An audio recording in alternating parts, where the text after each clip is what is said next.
here early on, and it's over. And third. This kid is a middleweight. He's got grenade. Berlanga's got bad intentions, like we've been saying, on every punch that he's throwing. And he's got the kind of power that can really, really hurt. And down goes Moon right here. Hold his hand down, Trey. That got his attention. Boom. That was the shot that sent Moon to the canvas. 16 fights, 16 first-round finishes. The media touted him as the next prince to Puerto Rican boxing. In recent times, it was Tito Trinidad who carried the torch, then passing on to Miguel Cotto. Berlanga seemed to be destined to be the disciple to the crown. Or was it just good matchmaking? Power is the gift and the curse. The best way to win the hearts of the fans is by having opponents submit to your onslaught. The issue of power is, eventually someone will be able to take your punch. Then what's your plan B? 16-0 with 16 first-round finishes can be looked at in two ways. Either it's a promoter's dream or a boxer's developmental nightmare.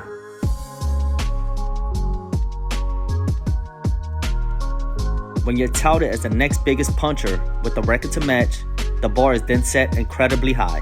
Anything less than a stoppage is then frowned upon. And this is exactly what happened when Berlanga faced Nicholson.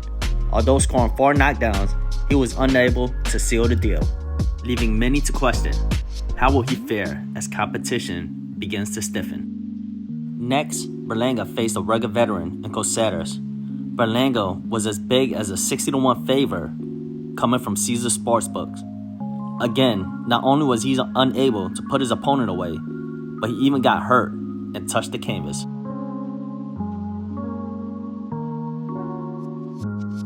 The KO streak seemed to have ended altogether, as he was unable to put away Steve Rose, who moved up from 160 to 168 to face the bigger man in Berlanga, or finish the hand-picked Romer Angulo in his latest bout.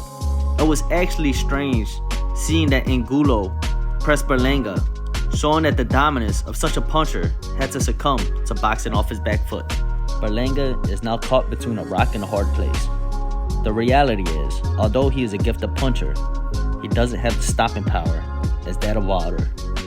Although garnishing a large fan base, most of his followers are casuals. Now that his power hasn't carried through with stiffer competition, he has to learn how to box.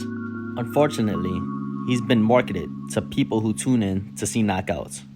So, the very fan base that built him up may not be as patient to watch lackluster developmental fights. There are two routes his promoters can take him.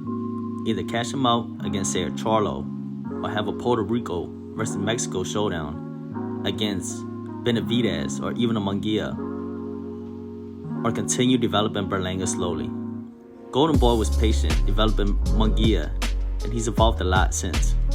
In my humble opinion, I think Berlanga should change up his trainers, learn to set up his punches better, and continue to develop instead of being rushed into a title fight.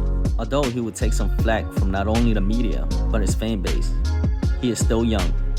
When he shows signs of being that offense machine that he was once marketed as, everyone will soon forget about the KO streak that ended.